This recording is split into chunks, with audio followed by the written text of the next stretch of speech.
বসে। একটা প্রিপোজিশন কিন্তু নানান ভাবে বসতে পারে, নানান ইউজ আছে প্রিপোজিশনের। যে এইখানে উত্তরটা কি হবে, জাস্ট মনে রাখো এখানে কি আছে, এন্টার বলছে, প্রবেশ করে রুমের মধ্যে।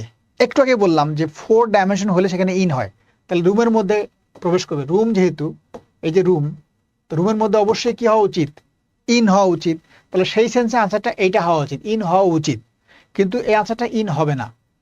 এই জন্যই পরীক্ষাটা এটা বেশি বেশি আসে এগুলো জায়গায়।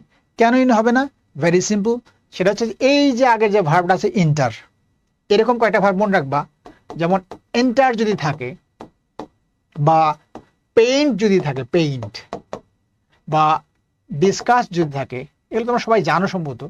তারপর ডিসকাস, তারপরে যদি ইমফ্যাজিস থাকে, এখনই পড়ে ফেলবা, মুখস্থ করে ফেলবা, ইমফ্যাজিস, ইমফেজাইজ, হ্যাঁ ভার্ব আর কি, ইমফেজাইজ। তারপরে তোমার থাকে রিকমেন্ড, তাহলে কি হলো, এন্টার, পেইন্ট, ডিসকাস, ইমফ্যাজিস, রিকমেন্ড, আরো আছে। এই ভার্বগুলো একটু মনে রাখবা, যে এই ভার্বগুলো যদি থাকে, এই ভার্বগুলোর পরে নর্মালি প্রিপোজিশন বসে না, কিছু কিছু ক্ষেত্রে কিন্তু বসে, ঠিক আছে। নর্মালি লিখে রাখা হচ্ছে এন্টার, পেইন্ট, ডিসকাস, ইমফ্যাজাইজ, রিকমেন্ড, হ্যাঁ, এদের পরে সাধারণত প্রিপোজিশন বসে না। এই যেমন কিন্তু প্রিপোজিশন বসে, আবার কখন বসবে, যে এন্টার দিয়ে তো প্রবেশ করা বোঝায়, কিন্তু যদি ইন্টার দ্বারা কোন চুক্তিতে আবদ্ধ বোঝায়, যেমন বললো যে হি ইন্টার্ড ইনটু অ্যান এগ্রিমেন্ট, সে একটা চুক্তিতে আবদ্ধ হলো, এই চুক্তি যদি বোঝায় সেক্ষেত্রে ইনটু হবে। বাট নর্মালি যা অর্থ হবে সেই অর্থই যদি থাকে, সেই অর্থ হলে এটা প্রিপোজিশনটা হবে না।